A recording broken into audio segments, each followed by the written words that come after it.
ಅಕ್ಕ ಮಹಾದೇವಿ 1200 ವರ್ಷದಿಂದ ಏನು ನಿಲುವು ತಗೊಂಡ್ಳು ಅದನ್ನು ಪ್ರತಿಯೊಂದು ಹೆಣ್ಣುಮಗಳು ಕೂಡ ಜೀವನದಲ್ಲಿ ಅಭ್ಯಾಸ ಮಾಡಬೇಕು. ಪ್ರತಿಯೊಬ್ಬ ತಾಯಿ ತನ್ನ ಮಗಳಿಗೆ ಅಕ್ಕ ಮಹಾದೇವಿ ಹೇಗಿದ್ಲು ಅಂತ ಪಾಠ ಹೇಳಬೇಕು. ಏನಂತೀರಿ ಅಂತ ನನ್ನ ಅನಿಸಿಕೆ. ಹೇಳಬೇಕು, ಆತ್ಮವಿಶ್ವಾಸ, ಯಾಕೆಂದರೆ ಧೈರ್ಯ. ಈಗ ನಾನು ಹೇಳ್ತೀನಿ ನೋಡಿ, ನಾನು ಸುಮಾರು 60 ವರ್ಷ ಬೆಳಗಾವಿ, ಧಾರವಾಡ, ಹುಬ್ಬಳ್ಳಿ, ಬ್ಯಾಡಗಿ, ಈ ಕಡೆ ಶಿವಮೊಗ್ಗ, ಮಂಗಳೂರು ಎಲ್ಲ ಕಡೆ ಹೋಗಿದ್ದೀನಿ.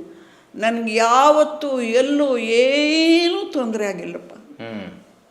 ಎಲ್ಲರೂ ನನ್ನ ತುಂಬ ಗೌರವದಿಂದ ಕಂಡಿದ್ದಾರಪ್ಪ.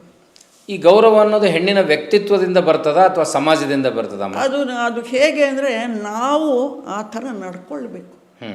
ನಮ್ಮಲ್ಲಿ ಅಂಥ ಗುಣಗಳನ್ನ ಬೆಳೆಸ್ಕೊಳ್ಬೇಕು ನಾವು, ಆ ಸಾತ್ವಿಕತೆಯನ್ನು. ಹೌದು.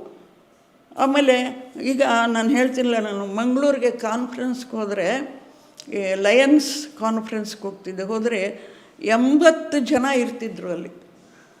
ಡಾಕ್ಟರ್ಸು, ಇಂಜಿನಿಯರ್ಸು, ಬ್ಯಾಂಕ್ ಮ್ಯಾನೇಜರ್ಸು, ಇನ್ನೊಬ್ಬರು ಎಲ್ಲ ಇರ್ತಾರೆ. ನಾನು ಒಬ್ಬಳೇ ಮಹಿಳೆ. ಅಂದರೆ ನಾನು ನನ್ನ ವಿಭಾಗದ ಬಗ್ಗೆ ಎಲ್ಲ ಅಧ್ಯಯನ ಮಾಡ್ಕೊಂಡು ಹೋಗ್ತಿದ್ದೆ. ಎಲ್ರಿಗೂ ಉತ್ತರ ಹೇಳಬೇಕು. ಭಾಳ ಗೌರವದಿಂದ ಕಂಡಿದ್ದಾರೆ ನಾನು. ಅಂದರೆ ಮಹಿಳೆಯನ್ನು ಸಮಾಜ ಅಗೌರವದಿಂದ ಕಾಣ್ತದೆ, ತೊಂದರೆ ಕೊಡ್ತದೆ ಅನ್ನೋ ಮಾತು ಎಷ್ಟು ಮಟ್ಟಿಗೆ ಸರಿ, ಯಾಕೆ? ಅದು ನನಗೆ ಗೊತ್ತಿಲ್ಲಪ್ಪ. ಯಾಕೆಂದರೆ ನನಗಂತೂ ನಾನು ಅಷ್ಟು ಸುಮಾರು 60 ವರ್ಷ ನಾನು ಎಲ್ಲ ಕಡೆ ಓಡಾಡಿದ್ದೀನಿ. ನನಗೆ ಯಾವತ್ತೂ ಅಂಥ ಅನುಭವ ಏನೂ ಆಗಿಲ್ಲ ನನಗೆ.